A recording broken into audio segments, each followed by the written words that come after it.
For something like Ways Goose, they have the prompt, which this year was sweet and salty, and so thinking about kind of like what I want to make that ties into that specific theme. And so for me this year, I was thinking about how I love Tacoma. I love living in Tacoma. Tacoma feels like a really sweet place, and bringing in the salty aspect of it, of like Tacoma people feel really salt of the earth, very down, grounded, blue collar, and I feel like the thing that really characterizes that is the Port of Tacoma. It's like such an integral part of Tacoma, and so bringing in the sweet and saltiness of those two things in one art piece.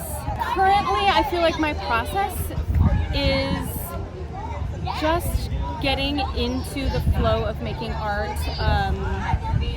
and working from there, but I think a lot of the themes that I gravitate towards kind of speak to this idea of home and belonging and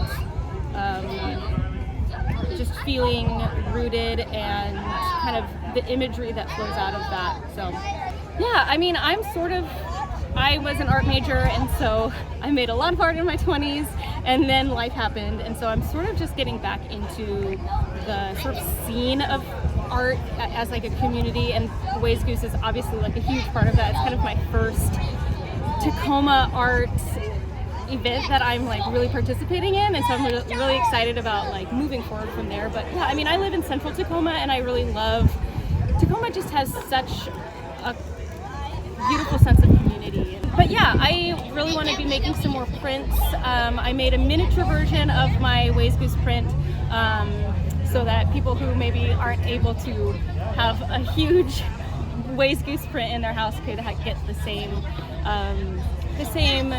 image, but on a smaller scale.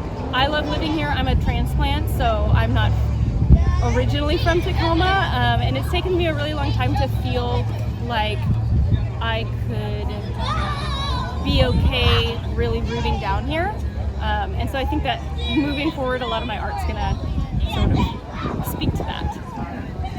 So, it differs for the artist, but basically you get a blank linoleum sheet, and then you will either draw directly onto the sheet your design, or like my process, I really like building things in Photoshop to really see what it's going to look like, and then from there I blow it up to size. For this one it's really big, but print it out and then kind of do a transfer. So I'll do a carbon paper transfer, and then transfer the design to the linoleum block, and then from there you just have to get carving, and it's just a process of carving out all of the pieces of the linoleum that you want white.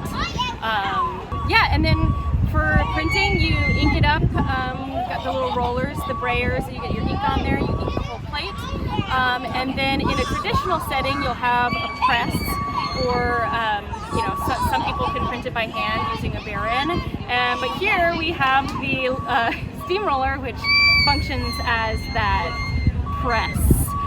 And presses actually look a lot like a steamroller. They've got a big drum that presses down on between the paper and your linoleum block.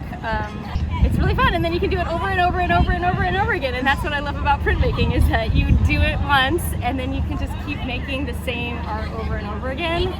And for me, I really love that, because it feels like it creates artwork that's a lot more accessible, because you're able to offer it at a lower price point than like a painting, which you only have one of, and so it will have a higher price point. But printmaking, I think, is really awesome, because it does, like, you can create as many as you want off of a single block, and then tons of people can have it.